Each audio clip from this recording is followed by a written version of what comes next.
Hey guys, this is Dr. Hub. Whether you're in medicine, from specialty to super specialty, allied sciences, or simply curious, this focus content it delivers the key points you need to know. Let's look at the regulators of the pyrimidine synthesis.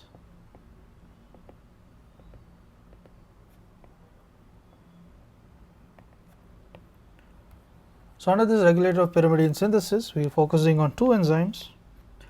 So the first enzyme will be the CPS2.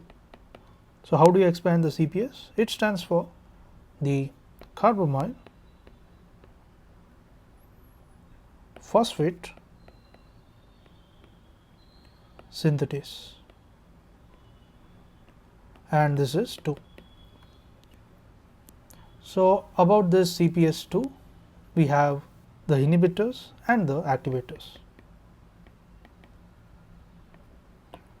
So what are the inhibitors of the CPS2?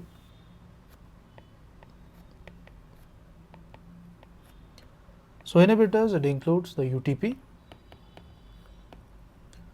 What about the activators of the CPS2? So activators is A for activator, A for ATP. So in case of CPS2, it is the ATP as an activator, as well as the PRPP acts as an activator. Next we move on to the aspartate transcarbamylase.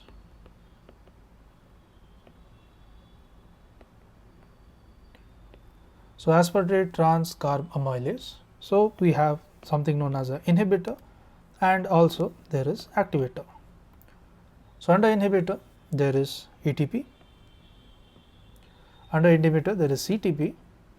So A for ATP, A for activator, so here it is activator is ATP, whereas the inhibitor for the aspartate transcarbamylase, it is going to be CTP. So let's recap. So we discussed about the regulators of the pyrimidine synthesis.